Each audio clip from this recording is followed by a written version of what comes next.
un ratín, pero hoy vamos a tener tiempo también para debate, ¿eh? Vamos a tener tiempo para debate porque la película no es muy larga, ¿eh? La película son unos 85, 86 minutos y luego tendremos debate que terminaremos a las 10 menos 5 aproximadamente, a las 10 como muchísimo. Los acomodadores también tienen que ir a su casa a cenar, pero nos puede quedar un rato, nos puede quedar un buen rato, unos 35 o 40 minutos para un debate y puede ser muy interesante, porque ustedes son un poco afortunados en relación con los espectadores de las 5, que también he presentado la película, pero claro, no hemos tenido debate. Y es que esta película plantea un problema, si se destripan muchas cosas, pero no tanto de la trama, que la trama no tiene tanta importancia, es una trama de estas muy enrevesada, comprensible, tiene fama de ser una película incomprensible, yo creo que no lo es.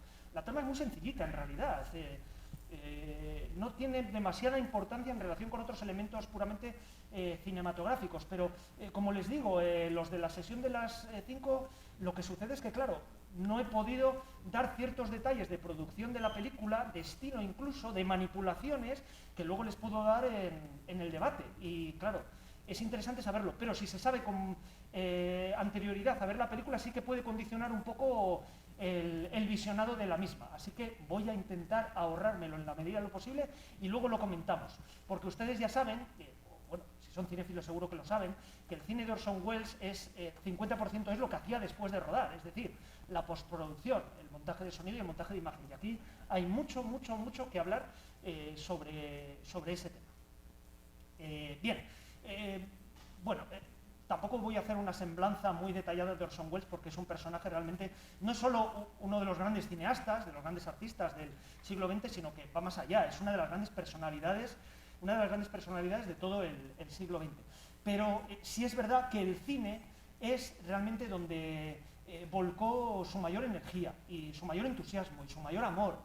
El cine es lo que más le gustaba, realmente de todas sus vocaciones artísticas, que son muchas, porque saben que Welles era un hombre genial en la radio, era mago, era director de teatro, bueno, en la televisión fue formidable también, tanto en sus programas, que por desgracia no tuvieron tampoco mucho éxito, es un hombre, la verdad, con una carrera trufada de fracasos, y tanto en sus programas de entrevistas que tiene en televisión, que no consiguieron cuajar y son realmente extraordinarios. Hay alguno por ahí en YouTube, además, que se puede recuperar, como en sus películas para televisión, que tiene algunas piezas para televisión que son estupendas.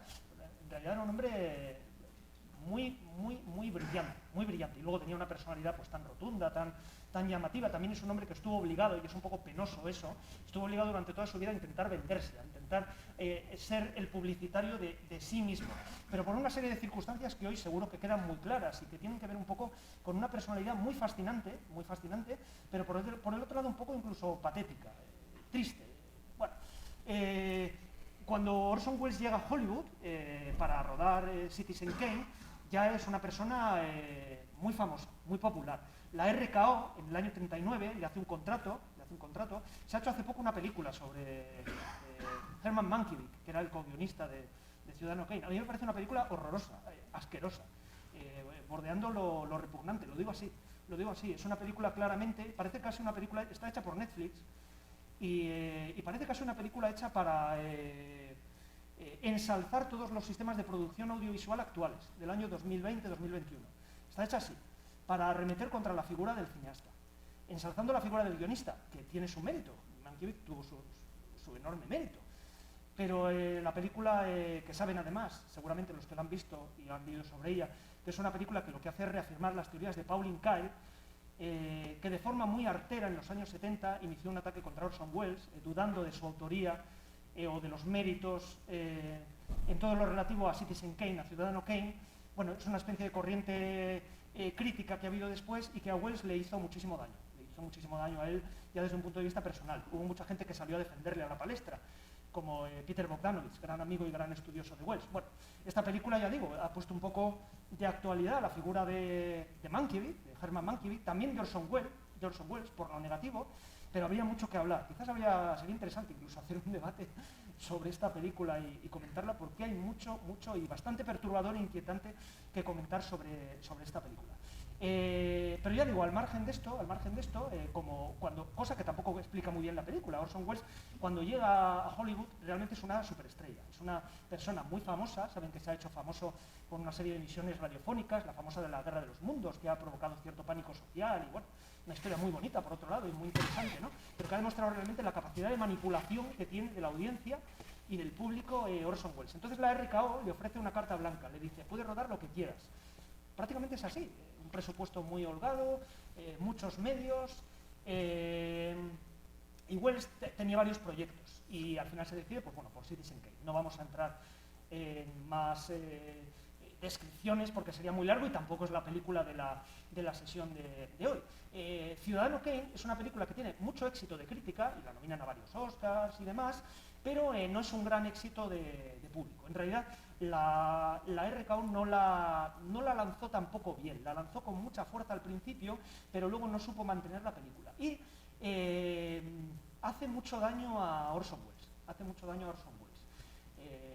la repercusión, en cierta forma, negativa, o el no tener todo el éxito que se esperaba a Orson Welles. Porque claro, Orson Welles era muy admirado, pero claro, también muy odiado, que es y muy envidiado, que es un sentimiento no solo propio de los españoles, sino muy internacional. Entonces, claro, había parte de la gente, de la prensa, luego ya saben que además la película, los problemas que tuvo con Hearst y todo eso, historias que quedan para otra proyección de Ciudadano Kane, parte de la prensa, parte del público estaba deseando que Welles se la pegara. En realidad no se la pegó, porque fue una película que fue más o menos rentable y realmente fue un éxito crítico extraordinario. Y, en fin, aquí estamos 80 años después de Ciudadano Kane todavía hablando de Ciudadano Kane.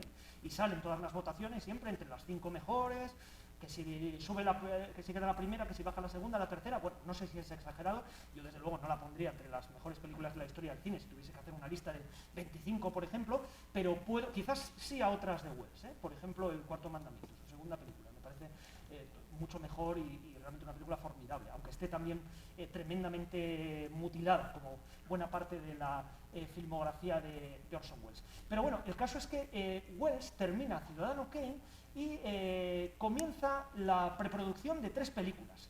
No solo la preproducción, la producción de 3 películas, 3 proyectos. Tenía más proyectos dentro de la RKO. Fíjense, estamos hablando en el año 41-42 aproximadamente.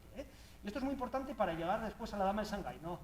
No se impacienten que llegaremos y tiene además mucha importancia para entender la película que vamos a ver hoy. Después de Ciudadano Kane, ya digo, se pone en la producción de 3 películas. Esto es una cosa muy habitual, era una cosa muy habitual en Orson Welles, que le pasó factura después, el intentar meterse siempre en más de un proyecto.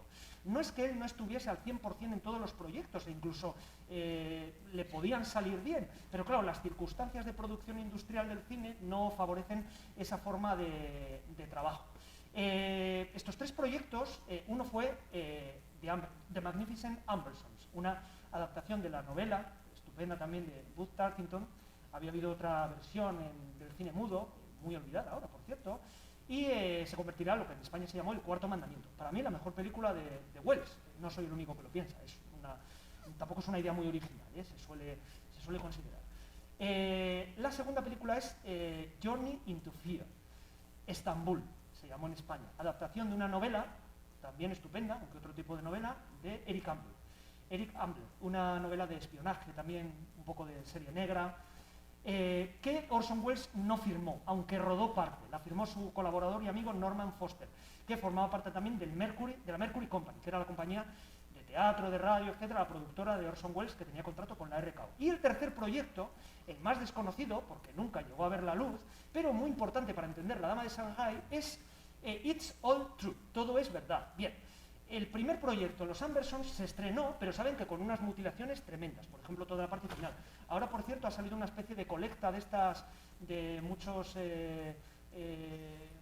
productores, aficionados, cinéfilos y demás, y se está intentando reconstruir y encontrar el material, que por lo visto hay una pista de dónde podría estar, y se quiere reconstruir el material de Orson Welles. Me echo a temblar de cómo se montará, porque las experiencias con Welles y los montajes del material son para echarse a temblar. Luego lo podemos contar además en el debate, que es interesante. Hace poco se montó además uno de sus proyectos, La otra cara del viento, Netflix, por cierto, lo pagó o lo compró después.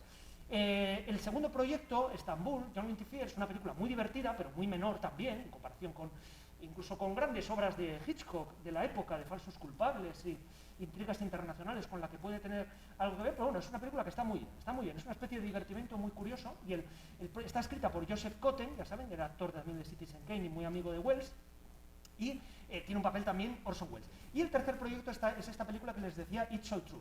Esta película era un proyecto muy original.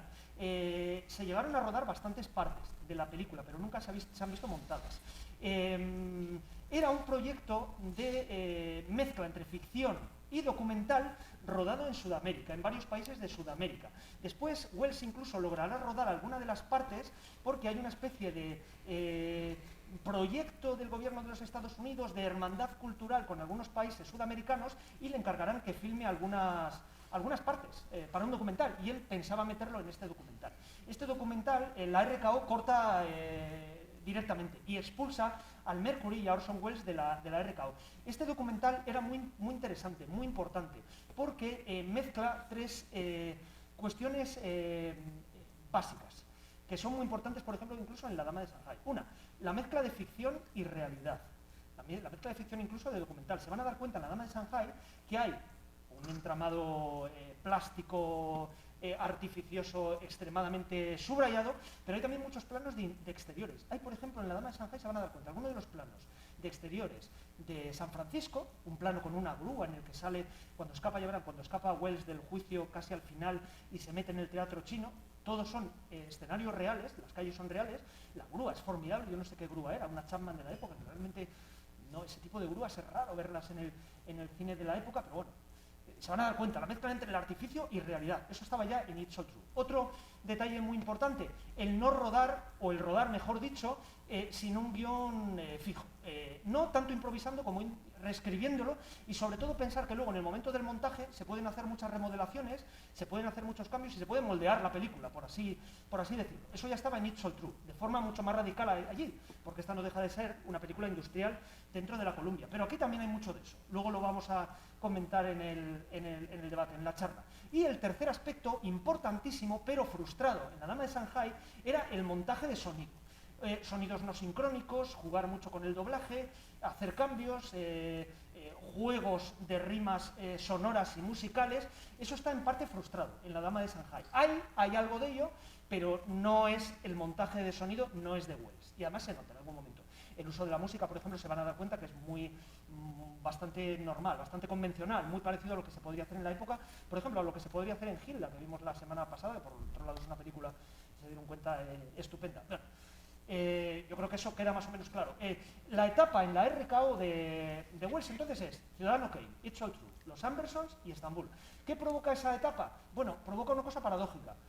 Sobre todo lo provocó Ciudadano Kane, que Ciudadano Kane convirtió a Wells en una estrella como actor, porque luego hará una carrera él en esos años, en los años 40 y posteriormente, de actor, bueno, que causa cierto interés y cierta intriga y cierta atracción al público, y lo que causa también es convertirle en un cineasta maldito, es decir, le consagra como estrella de cine, pero le destruye como director de cine. ¿Por qué? Porque la RKO se encargó de difundir, o la propia maledicencia quizás de la gente y de la prensa, difundió la idea de que Wells era un tipo derrochador, que gastaba mucho dinero, que tardaba mucho en rodar, que era caprichoso, que era complicado trabajar con él, que se le ocurrían extravagancias y que no era rentable. En realidad no es cierto ni la mitad de todo eso, pero le hizo un daño que le acompañó hasta el día de su muerte. O sea, le acompañó toda su vida, ya esa maldición. Bien, según Peter Bogdanovich, dice que Wells pasó a formar parte de una lista negra de Hollywood en esos años. Lista negra que, digamos, se rompe cuando Sam Spiegel le contrata para hacer la película anterior a la que vamos a ver hoy, El extraño, que es una película menor, yo creo, pero es muy interesante porque hay Wells que sustituye a John Huston, que se había caído de la producción, se había puesto enfermo o algo así, y es Wells el que aprovecha además es el protagonista junto con Neil Wiley Robinson, aprovecha dos cosas que para él eran fundamentales. Una, su militancia antifascista, era un hombre de ideas progresistas, por ejemplo, ayudará mucho a la reelección de Franklin Delano Roosevelt. Wells, entre sus múltiples actividades, que realmente es un misterio de dónde sacaba este hombre el tiempo, o sea, hacía programas de radio, montaba obras teatrales, dirigía películas, números de magia, y luego encima estaba casado con Rita Hayworth, o sea, es que no sé dónde sacaba el tiempo, no dormía. tenía, ya digo, la parte de militancia política, y es importante, digamos, en el tono un poco antifascista, más militante, ya digo, más políticamente militante, con todas las cosas, que es una película de género, del extraño. Y luego hay otro tema también que le interesa, que era fundamental al hacer El extraño para Sam Spielberg, era demostrar que, oye, era un tipo que podía rodar una película como artesano, y podía ser una película sencilla, barata, que se estrenaba el día que estaba previsto y además era rentable. Y consiguió todo eso, la película tuvo mucho éxito además.